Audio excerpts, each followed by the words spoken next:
Although they worked together on 10 films, Walter Matthau and Jack Lemmon secretly despised one another. Working with Matthau was unbearable, according to Lemmon, while Matthau referred to Lemmon as a haughty, pretty kid.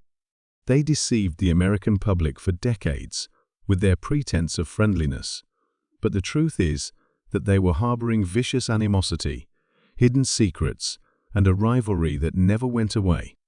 To the hereafter. Walter Matthau was a child living in the Lower East Side, a notoriously rough area of New York City. Every day was a fight for survival because to how difficult life was there. His parents were immigrants, and he came into this world on October 1, 1920. His mom, Rose, was from Lithuania, while his dad, Melos, was from Ukraine. However, Walter's father abandoned the family when he was just 3 years old, leaving Rose to raise the 2 sons on her own. She barely made enough money to feed them while working long hours in garment factories. From one cramped, chilly apartment to another, they went. During the Great Depression, things became much more difficult, and people often avoided paying rent that they couldn't afford. In every place, money was tight. It became extremely difficult, if not impossible, for Walter's family to survive. Walter started helping out as soon as he could. He continued his education while simultaneously working odd jobs to supplement his income. He picked up street smarts quickly. Even at an early age, he began to set up gambling games in an effort to win a few dollars. That routine, which had served him and his family well in the past, would remain with him forever. He persevered through elementary school, number 25, junior high, number 64, and finally high school, Seward Park High, despite the turmoil at home. Yet Walter managed more than that. A feeling of direction was bestowed upon him when he discovered something. He made his stage debut at the tender age of 4. Even though it was a bit part, it gave him his acting mojo back.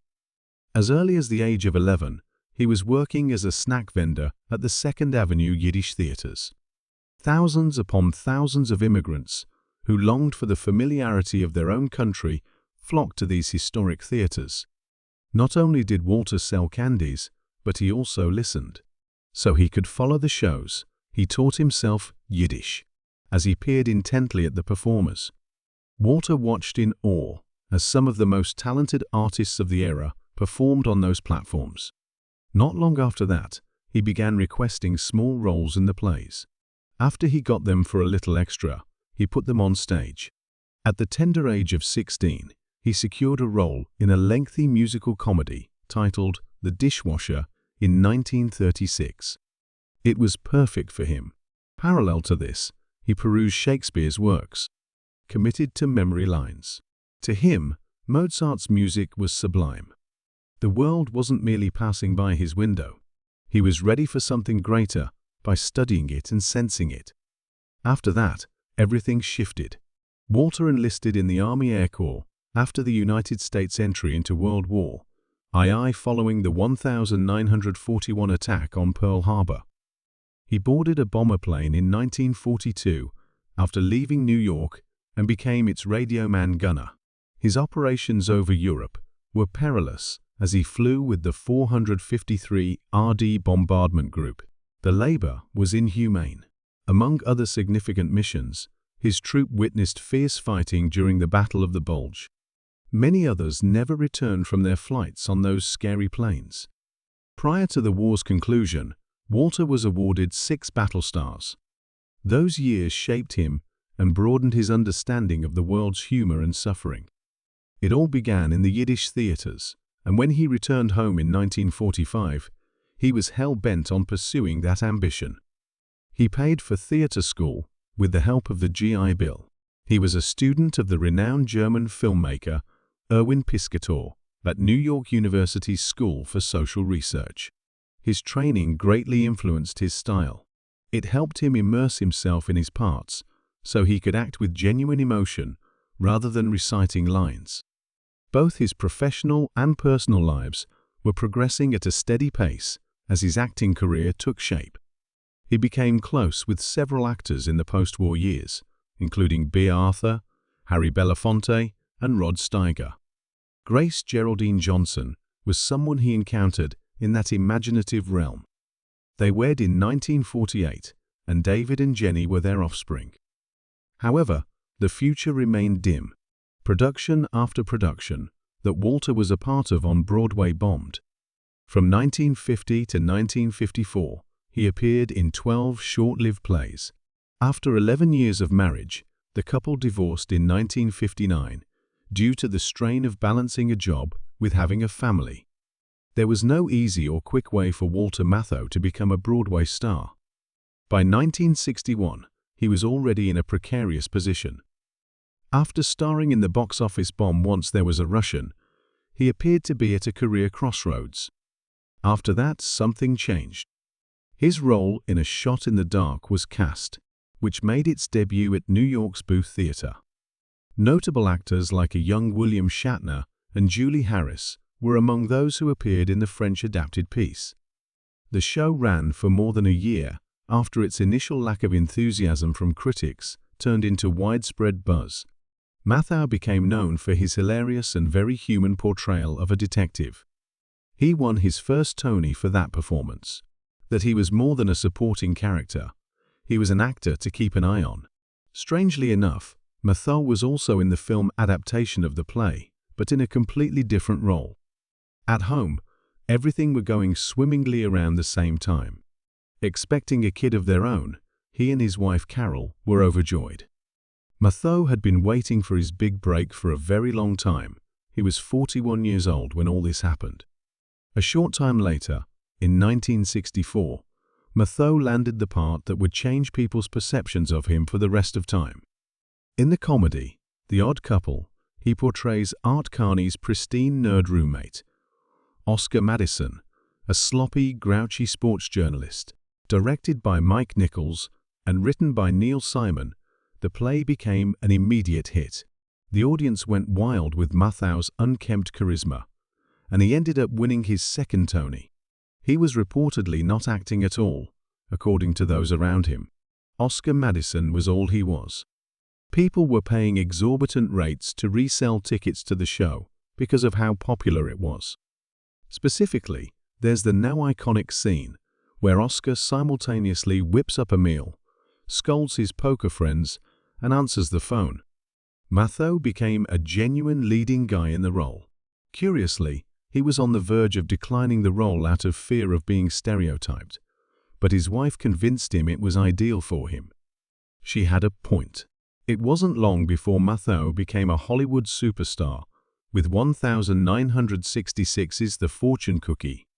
Billy Wilder's picture was the first to feature Matthau alongside Jack Lemmon. Although filming the film nearly took his life, Matthau received an Oscar for his performance as the sleazy lawyer Whiplash Willie.